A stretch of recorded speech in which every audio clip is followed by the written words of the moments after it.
Benim ailemde yani çok böyle saatin üzerinde sohbetler olmazdı ama İsviçre'ye gittikten sonra, İsviçre bu işin kuruluş yerlerinden bir tanesi diyelim. Yani üretim yeri.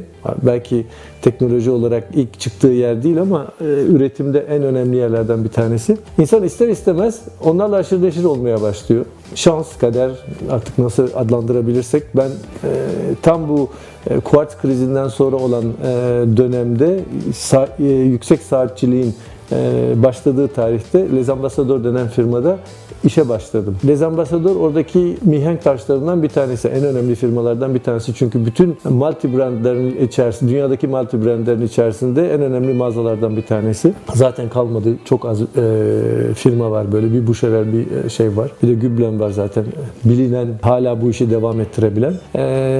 Bunlar multi brand, gerisi zaten butikleşmeye başladı. Les Ambassadeurs benim için okul gibiydi, gerçekten hakikaten okul gibiydi. Hem ilgim olduğu için hem de mekaniğe karşı bir sevgim olduğu için öğrenmeye başladım. Çünkü 10 sene boyunca her sene düzenli olarak kurslara katıldık, satış kurslarına katıldık, saatçilik kurslarına, fabrikaları gezdik. Yüksek saatçiliğin hani sadece bir tezgahtar olarak satılmayacağını orada öğrendim. Çünkü gerçekten çok büyük bir bilgi birikimi var. Çok büyük bir kültür var işin içerisinde. İnsanların 200 senelik, belki 200 seneden de fazla teknoloji araştırmasının sonucu bu saatler. Sadece bir saat niye o kadar pahalı, yok yani olaya çok basit bakmamak lazım. Zaten öyle bakarsak bu saatlerin değerini anlayamayız. Vardığımız noktadaki teknolojinin de başlangıcı diye düşünüyorum. Yani işin içerisinde kimya var, işin içerisinde fizik var, işin içerisinde matematik var, bol miktarda matematik var, astroloji var. Yani saat deyip kola takılan bir obje olarak görmemek lazım gerçekten. Bir de bunun yapım aşamasındaki incelikler var. İsviçreliler gerçekten bu işi çok iyi yapıyorlar. Kuruluşları var, önemli bilgileri var bu işin üzerinde ve dediğim gibi 200 senelik, 250 senelik bir bilgi birikimi var.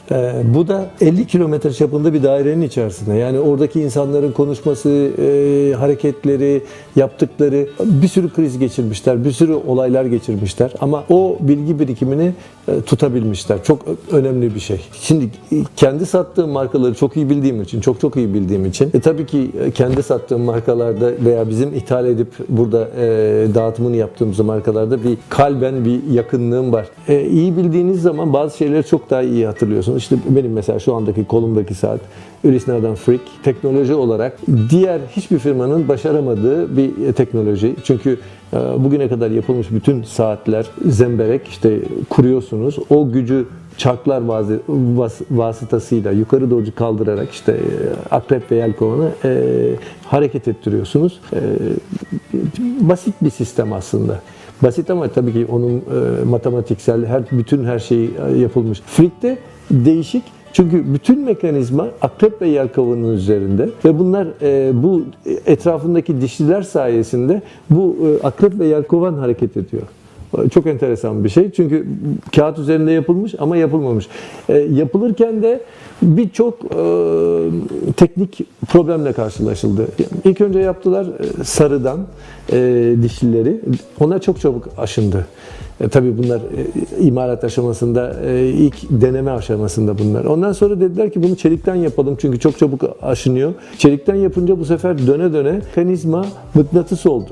Ve dönmez oldu. Onun nasıl aşarız diye en sonunda işte bu diamond seal sentetik diamond'dan pırlantadan o dişleri yapıldı ve onların üzerinde çalışıyor. Yani silisyum teknolojisi var. O sistemi kurdular. Saat bambaşka bir şey. Çünkü bugün saate gerçekten ihtiyacınız yok. Yani işte herkesin cep telefonunda, topunuzda, orada burada her zaman bir saatle karşılaşıyorsunuz ama bu saat ben takmadığım zaman kendimi çıplak gibi hissediyorum. Kola takılan bir obje olarak görmemek lazım gerçekten.